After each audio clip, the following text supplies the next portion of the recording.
So my next review is going to be for a Chinese film by the name of Blades of the Guardians. Blades of the Guardians here is a movie there, and you say it's from this famous director. I have not heard of Mhm. this director before. Yuen Woo-Ping. Yeah, Uh, Yuen Woo-Ping, he was a stunt coordinator in the golden age of Hong Kong cinema. And he was okay. the fight coordinator for the original Matrix trilogy. Nice. Okay. So he's out. He's got a new movie directed called Blaze of the Guardians here. What is this movie about? Well, you have it's a kind of a journey film there, where you have a character named Dao who is the second most wanted fugitive in all the kind of lands that we see here, and we get to see why he is there. I won't spoil that. But he's tasked with the job of escorting the number one most wanted fugitive to a they call it Shanghai. Is that how you say it there? Shanghai? Um, I think they say Shanghai, could be that. There, it's this place right here. Let me show you. I have the expert on this on the stream, so he can help me. Hold on just a minute. This place right here. So this is the name of the place. Yeah. Oh, Chang'an. Yeah.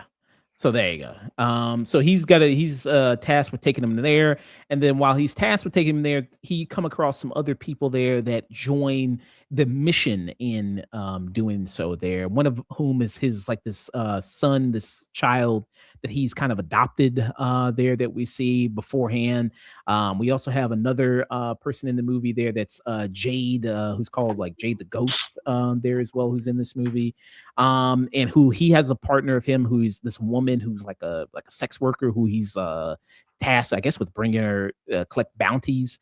And all these people from all these different clans are tasked with kind of going out and getting these fugitives and bringing them back because it's a huge reward and huge money if they do so. When you see this movie, it might remind you of some other kind of things, maybe something like if you've seen Crouching Tiger, Hidden Dragon, maybe it would kind of remind you of something like that. I think the style was called with wushu, I think at the time, when they used to kind of do filmmaking like that.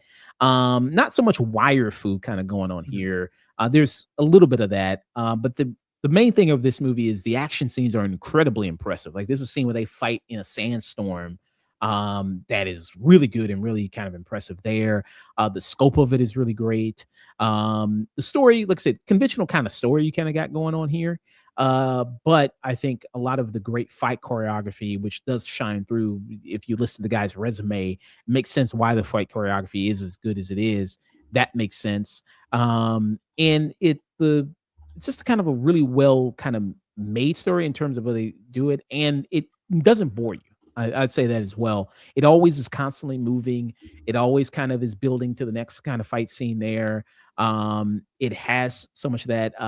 These type of movies, you kind of have to go with it because it's like one guy will take on like 50 guys and able to fight all of them. So if that's a little too much for you, then maybe this is not the movie. But I'd say I was kind of really into it and really enjoyed it there.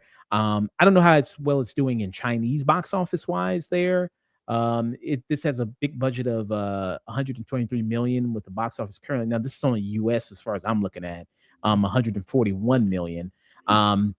Now I don't know if it'll be a big hit over here. Like some Chinese films, sometimes like Injiao was like a big hit. Well, it was a big hit in China and Mhm. also did kind of decently well here in the US. I don't know if that'll carry over. It'll be something like this now. I know people are quote unquote China maxing. I think that's what people are calling it now. Where they're doing that. A lot of Gen Z people are embracing Chinese culture more. So you have that kind of going on. But yeah, I really enjoy this. I just saw this over a recommendation. A guy named Movies with Mark. He recommended this movie to check it out. He's a YouTuber who reviews movies, and I was like, oh, sure, why not? I got an extra AMC. I still got one more movie this week. Sure, why not? I went to go see it, and I wasn't disappointed by it. I enjoyed. I had a great time watching it. And yeah, I mean, for me, I would give this movie a I give it a tune in. I give it a good tune in there. Some of the issues I have with it, just a little bit of like, and this is the sandstorm I'm talking about where that kind of comes. That looks really great there. I like that quite a bit. Yeah, they're fighting in that. Sometimes Chinese humor is a little Mhm. too goofy at times, a little bit. Like it's, you know what I mean, not really always my type of humor. Doesn't always hit. At sometimes there, I guess that can be a little problem there. Sometimes there for me. And then as far as the character who's like the number one most wanted fugitive, he kind of made me laugh though because he kind of reminded me of Michael Jackson. Um, just in his behavior and mannerisms and everything like that. I thought that was kind of I thought he kind of reminded me a little bit of that. But yeah, I give it a good tune in for me for Blades of the Guardians there. Nice. I'm gonna like seek this out more because I didn't see any screenings for it this past week, but I'll keep looking. Yeah, I say check it out, man. China Max China maxing. by watching good old Blades of the Guardians. Yeah, and like you look at Yuen Woo-Ping's like filmography just as a stunt coordinator. So yeah, just from like 90 99 on. So The Matrix, Crouching Tiger, Hidden Dragon, Kill Bill, Kung Fu Hustle, Danny the Dog, House of Fury, Fearless, Forbidden Kingdom. The man was everywhere. Mm, yeah. So you yes, that makes sense. He worked on Crouching Tiger, Hidden Dragon, so that makes sense.